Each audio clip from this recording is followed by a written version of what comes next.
ഏതായാലും പാകിസ്ഥാനിൽ അശാന്തി തുടരുകയാണ്. ഒരു തരത്തിലുമുള്ള സമാധാനമില്ലാതെ ആ രാജ്യം മാറുകയാണ്. ഇന്ത്യക്കെതിരെ വലിയ തിരിച്ചടി നേരിടുന്നു. സീസ് ഫയറിന് സമ്മതിക്കുന്നു.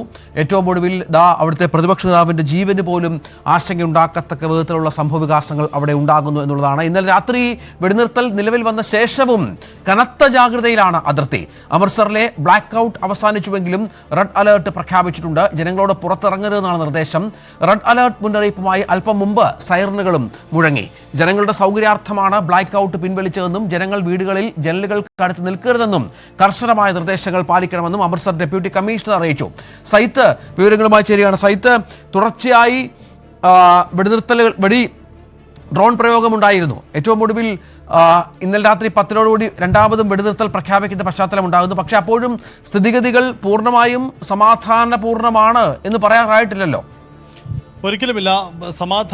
പൂർണ്ണമായി എന്ന് പറയാൻ വയ്യ. കാരണം അത്തരമൊരു സാഹചര്യം ഉണ്ടായതിനു ശേഷമാണ് ഇന്നലെ വീണ്ടും ഡ്രോൺ ആക്രമണം ഉണ്ടായത്. പക്ഷേ ഇന്നലെ രാത്രി 10:30 ശേഷം കാര്യമായ നീക്കങ്ങളൊന്നും ഉണ്ടായിട്ടില്ല എന്നതാണ്. പക്ഷേ അതീവ ജാഗ്രതയിലാണ്. പ്രത്യേകിച്ച് അവിടെ ബ്ലാക്ക് ഔട്ട് ഇപ്പോഴും നിലനിൽക്കുന്നു. ഇന്നലെ രാത്രി വൈകി അമൃത്സർ മേഖലയിൽ അവിടെ വൈദ്യുതി പുനഃസ്ഥാപിച്ചു കൊടുത്തിരുന്നു. പ്രത്യേകിച്ച് ജനങ്ങളുടെ ബുദ്ധിമുട്ട് കണക്കിലെടുത്തുകൊണ്ടാണ് തീരുമാനം. പക്ഷേ റെഡ് അലർട്ട് പിൻവലിച്ചിട്ടില്ല എന്നുകൂടി അവിടെ ജില്ലാ കളക്ടർ വ്യക്തമാക്കിയിരുന്നു. ഇതിന് പുറമെ മറ്റു മേഖലകളിലും പിന്നീട് അനിഷ്ട സംഭവങ്ങളൊന്നും ഉണ്ടായിട്ടില്ല. പൂഞ്ച് അടക്കമുള്ള ഇടങ്ങളിലെല്ലാം സമാധാനപരമായ സാഹചര്യമാണ്. രാവിലത്തെ അവിടുത്തെ ദൃശ്യങ്ങളൊക്കെ പുറത്തു വരുമ്പോഴും മറ്റ് അനിഷ്ട സംഭവങ്ങൾ ഇന്നലെ കണ്ടതുപോലെയുള്ള സംഭവങ്ങളൊന്നും ഇതുവരെയും ഉണ്ടായിട്ടില്ല. അത് ആശ്വാസം നൽകുന്നതാണ്. ഇതിനിടയിൽ ഈ ഷോപ്പിയാൻ മേഖലയിൽ വീണ്ടും തീവ്രവാദികൾക്ക് വേണ്ടിയുള്ള തിരച്ചിൽ, അത് ഈ കേസുമായി പഹൽഗാം സംഭവവുമായി ബന്ധപ്പെട്ടാണോ എന്ന കാര്യത്തിൽ വ്യക്തത വരേണ്ടതുണ്ട്. പക്ഷേ അവിടെ സ്റ്റേറ്റ് പോലീസ് അവിടെ തെരച്ചിൽ നടത്തുന്നു എന്ന വിവരം കൂടി നമുക്ക് ലഭ്യമാവുന്നുണ്ട്. അത്തരത്തിൽ പരിശോധന താഴ്വരയിൽ ഇപ്പോഴും തുടരുന്നു എന്നതാണ് സാഹചര്യം. ജമ്മുകാശ്മീർ മുഖ്യമന്ത്രി ഒമർ അബ്ദുള്ള അടക്കമുള്ളവർ മേഖലയിലെ സമാധാനത്തിന് വേണ്ടി വലിയ നീക്കങ്ങൾ നടത്തിയിട്ടുണ്ട്. മാത്രമല്ല ഈ സീസ് ഫയറിന് ശേഷവും വെടിവെപ്പ് ഉണ്ടായതിൽ വലിയ ആശങ്ക ഇന്നലെ അവർ പ്രകടിപ്പിച്ചിരുന്നു. എന്തായാലും ഇന്ന് സ്ഥിതി രാവിലത്തെ റിപ്പോർട്ട് അനുസരിച്ച് അവിടെ പ്രതീക്ഷാപരമാണ്, സമാധാനപരമായ സാഹചര്യമാണ് നിലവിലുള്ളത്. ഇതുവരെയും മറ്റ് സംഘർഷ സാഹചര്യങ്ങളൊന്നും റിപ്പോർട്ട് ചെയ്തിട്ടില്ല. ഇതിനിടെ പ്രകോപനപരമായ പ്രസ്താവനകൾ വെടിനിർത്തൽ കരാർ പ്രാബല്യത്തിൽ വന്നതിന് മണിക്കൂറുകൾക്ക് ശേഷവും അത്തരത്തിൽ പ്രസ്താവന ഉണ്ടാകുന്നുണ്ട് എന്നുള്ള വിവരം കൂടി പുറത്തു വരുന്നു. പാകിസ്ഥാൻ പ്രധാനമന്ത്രി ഷഹബാസ് ഷെരീഫിന്റെ ഭാഗത്ത് ഉണ്ടാകുന്നു എന്നുള്ളതാണ് വിവരം. ഇന്ത്യയാണ് പ്രകോപനം നടത്തിയതെന്ന് പറയുന്ന പശ്ചാത്തലം കൂടി ഇതിനോട് ചേർത്ത് വെക്കുകയും വേണം. സൈത്ത്, ഈ പാകിസ്ഥാൻ പാഠം പഠിച്ചിട്ടില്ല എന്നുള്ളതാണോ? അതിൻ്റെ ലക്ഷണമാണല്ലോ ഇന്നലെ കണ്ടത്. ഇനിയും ഒരു വെടിനിർത്തൽ ലംഘനം ഇന്ത്യ സഹിക്കില്ല, യാതൊരു സംശയമില്ല അക്കാര്യത്തിൽ. ഇന്നലെയും സംയമനം പാലിച്ചു. സംയമനത്തിൻ്റെ അവസാന വഴിവരെ ഇന്ത്യ തേടുന്ന പശ്ചാത്തലമുണ്ടായിരുന്നു. ഇനിയും ക്ഷമിക്കില്ല എന്നും സൈന്യം ജാഗ്രതയോടെ ഇരിക്കണമെന്നും തിരിച്ചടി ഏത് നിമിഷവും ഉണ്ടാകണമെന്നുമുള്ള നിർദ്ദേശമൊക്കെ ലഭിച്ചിട്ടുണ്ട് എന്നാണ് മനസ്സിലാകുന്നത്. എന്നിട്ടും പാകിസ്ഥാൻ നേതാക്കൾ ഇപ്പോഴും പ്രകോപിക്കുകയാണോ? ഇന്നലെ ഈ പാകിസ്ഥാൻ പ്രധാനമന്ത്രി വെടിനിർത്തൽ പ്രഖ്യാപിച്ചുകൊണ്ട് രാജ്യത്തെ അഭിസംബോധന ചെയ്യുമ്പോഴാണ് ഈ വാക്കുകൾ ഉപയോഗിച്ചത്. ഒരുപക്ഷെ അത് പാകിസ്ഥാൻ്റെ ഒരു നിവൃത്തികേട് എന്നുകൂടി വേണേൽ വിളിക്കാം. കാരണം മറ്റു മാർഗങ്ങളില്ല. അവിടെ അവർ സൈന്യത്തെ പ്രകീർത്തിക്കുന്നു, ഒപ്പം തന്നെ ജനങ്ങളൊപ്പം നിന്നു എന്ന് പറയുന്നു, സൈന്യം തിരിച്ചടി കൊടുത്തു എന്ന് പറയുന്നു, ഇന്ത്യയെ വെല്ലുവിളിക്കുന്നു, ഇത്തരം നിലപാടെടുക്കുന്നു. ഈ നിലപാടെടുത്താൽ മാത്രമേ അവിടെ നിലനിൽപ്പുള്ളൂ എന്ന സാഹചര്യം കൂടിയുണ്ട്.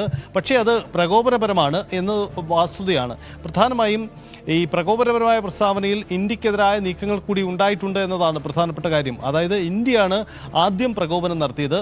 ഇന്ത്യയുടെ നീക്കങ്ങളെ പാകിസ്ഥാൻ്റെ ആർമി പൂർണ്ണമായും ചെറുത്തു തോൽപ്പിച്ചു. ഇന്ത്യയുടെ തോക്കുകൾ നിശ്ചലമാക്കാൻ പാകിസ്ഥാൻ ആർമിക്ക് കഴിഞ്ഞു എന്നതൊക്കെയാണ് പ്രഖ്യാപനം. ഒപ്പം ജനങ്ങൾ അചഞ്ചലമായി കൂടെ നിന്നു. പാകിസ്ഥാൻ ആർമിക്കുള്ള അദ്ദേഹം വലിയ നന്ദി അറിയിക്കുന്നു, അല്ലെങ്കിൽ അവരുടെ ധീരതയെ പ്രകീർത്തിച്ചുകൊണ്ടാണ് രംഗത്ത് വന്നത്. ഈ തരത്തിൽ നിലപാടെടുത്തിട്ടുണ്ട്. പക്ഷേ ഈ നിലപാട് പ്രഖ്യാപനം അവരെ പാകിസ്ഥാനിൽ സ്വാഭാവികമായും അത്രയും നിലപാടെടുത്തില്ലെങ്കിൽ അവിടെ പ്രസിഡന്റിന് മുന്നോട്ട് പോകാൻ, പ്രധാനമന്ത്രിക്ക് മുന്നോട്ട് പോകാൻ കഴിയാത്ത സാഹചര്യമുണ്ട്. അത് കണക്കിലെടുത്തുകൊണ്ടാവാം ഒരുപക്ഷെ അത്തരം നിലപാടുകൾ എടുത്തിരിക്കുന്നത്. ഇത്തരം പ്രകോപനപരമായ നീക്കങ്ങൾ വീണ്ടും തുടർന്നാൽ ശക്തമായ തിരിച്ചടി ഇന്ത്യയുടെ ഭാഗത്ത് നിന്ന് ഉണ്ടാകുമെന്ന് ഉറപ്പാണ്. കാരണം ഇന്ത്യ തുടക്കത്തിൽ തന്നെ ഒരു സീസ് ഫയർ നിർദ്ദേശം ഉണ്ടായപ്പോൾ എടുത്ത നിലപാട് വ്യക്തമാണ്. കാരണം ഇനി ഏതെങ്കിലും തരത്തിലുള്ള തീവ്രവാദി നീക്കം ഉണ്ടായാൽ അതൊരു സൈനിക നീക്കത്തിലെ അവസാനിക്കൂ എന്നൊരു പ്രഖ്യാപനം കൂടി ഇന്ത്യ നടത്തിയിട്ടുണ്ട്. അതൊരു തന്ത്രപ്രധാനമായ തീരുമാനം കൂടിയാണ്. ആ നീക്കത്തിൻ്റെ ഭാഗമായി കൂടിയാണ് ഇപ്പോൾ ഇത്തരമൊരു സാഹചര്യം ഉണ്ടാവുന്നത്. ഒരുപക്ഷേ മുമ്പ് ഈ പശ്ചിമേഷ്യൻ തർക്ക സമയത്ത് ഇസ്രയേൽ സ്വീകരിച്ച ഒരു നീക്കവും സമാനമായിരുന്നു. അതായത് ഒരു ധാരണയുണ്ടായതിനു ശേഷം വീണ്ടും എന്തെങ്കിലും തരത്തിൽ നീക്കമുണ്ടെങ്കിൽ അത് സൈനിക നീക്കമായി തന്നെ മാറും എന്ന സാഹചര്യം. സമാനമായൊരു നിലപാട് ഇന്ത്യയും ഈ കാര്യത്തിൽ സ്വീകരിച്ചിട്ടുണ്ട്. ഭീകരവാദത്തിനെതിരെ, തീവ്രവാദത്തിനെതിരെ ശക്തമായ നിലപാട്, ഇതാണ് ഇന്ത്യയുടെ ലക്ഷ്യവും പ്രഖ്യാപനവും. ആ പ്രഖ്യാപനത്തിന് തന്നെ ഇന്ത്യ പോകുമെന്നതാണ്. ആ ഒരു മുന്നറിയിപ്പ് പാകിസ്ഥാന് നൽകാൻ കൂടിയാണ് ഇന്ത്യ ലക്ഷ്യമിടുന്നത്. അതുകൊണ്ട് പാകിസ്ഥാന് കൃത്യമായ മുന്നറിയിപ്പ് നൽകി തന്നെയാണ് ഈ സീസ് ഫയറിലേക്ക് ഇന്ത്യ പോയിരിക്കുന്നത്. അതിൽ എന്തെങ്കിലും തരത്തിലുള്ള ലംഘനമുണ്ടായാൽ തിരിച്ചടി ഉറപ്പാണ്. അതാണ് സാഹചര്യം. ഇതിനിടെ ഇന്നലെ വെടിനിർത്തൽ കരാർ ലംഘനം പ്രാബല്യത്തിൽ വന്നതിന് മണിക്കൂറുകൾക്കുള്ളിൽ ധാരണ തെറ്റിച്ച പാകിസ്ഥാൻ താക്കീതുമായി ഇന്ത്യ രംഗത്ത് വന്ന പശ്ചാത്തലം കൂടി ഉണ്ടായിരുന്നു. പാക് പ്രകോപനത്തെ അതീവ ഗൗരവത്തോടെ കാണുന്നുവെന്നും ഇനി ആക്രമണമുണ്ടായാൽ ശക്തമായി തിരിച്ചടിക്കുമെന്നും ഇന്ത്യ വ്യക്തമാക്കുകയുണ്ടായി. ആക്രമണം ഉണ്ടായാൽ ചെറുക്കാൻ സൈന്യത്തിന് നിർദ്ദേശവും നൽകി. For the last few hours, there have been repeated violations of the understanding arrived at earlier this evening between the Directors General of Military Operations of India and Pakistan. This is a breach of the understanding arrived at earlier today. The armed forces are giving an adequate and appropriate response to these violations, and we take very, very serious notice. We call upon Pakistan to take appropriate steps to address these violations and deal with the situation with seriousness and responsibility. The armed forces are maintaining a strong vigil on the situation. They have been given instructions to deal strongly with any instances of a repetition of the violations of the borders along the international border as well as the line of control. Thank you. ജമ്മുവിലെ ആർഎസ്പുരയിൽ അന്താരാഷ്ട്ര അതിർത്തിക്കടുത്ത് പാകിസ്ഥാനുണ്ടായ ഏറ്റുമുട്ടലിൽ BSF ജവാന് വീരമൃത്യു. BSF sub inspector Muhammad Imtiaz ആണ് രാജ്യത്തിനു വേണ്ടി ജീവത്യാഗം ചെയ്തത്. ഇന്നലെ നടന്ന ഏറ്റുമുട്ടലിലാണ് ഇദ്ദേഹത്തിന് വെടിയേറ്റതെന്നാണ് BSF വ്യക്തമാക്കുന്നത്. അതിർത്തി മേഖലയിലെ ഇന്ത്യൻ പോസ്റ്റിന്റെ നേതൃത്വത്തിൽ BSF സംഘത്തെ നയിക്കുന്നതിനിടയിലാണ് ഇദ്ദേഹത്തിന് വെടിയേറ്റത് എന്നാണ് വിവരം ലഭ്യമായിരിക്കുന്നത്.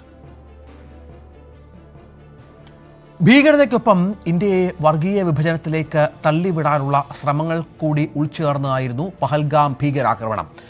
പേരും മതവും ചോദിച്ച് വെടിവെച്ച ഭീകരർ ഇന്ത്യയിലെ ആരാധനാലയങ്ങൾ ലക്ഷ്യമിട്ട പാക് മിസൈലുകൾ, പാകിസ്ഥാൻ പടച്ചുവിട്ട കള്ളപ്രചാരണങ്ങൾ എല്ലാം ലക്ഷ്യമിട്ടത് ഇന്ത്യയെ മതപരമായി ഭിന്നിപ്പിക്കാനാണ്. കശ്മീരിന്റെ സൗന്ദര്യം ആസ്വദിക്കാൻ നിന്നവരുടെ അടുത്തേക്ക് വന്ന ഭീകരർ അവരുടെ മതം ചോദിച്ചു. തിരിച്ചറിയൽ കാർഡുകൾ പരിശോധിച്ചു. പുരുഷന്മാരെ ബന്ധുക്കളുടെ മുന്നിലിട്ട് വെടിവെച്ചു കൊന്നു. ഭർത്താവിനെ കൊല്ലുമ്പോൾ തന്നെയും കൂടി വധിക്കൂ എന്ന് പറഞ്ഞ ഭാര്യയെ മോദിയെ വിവരമറിയിക്കാനായി പറഞ്ഞയച്ചു.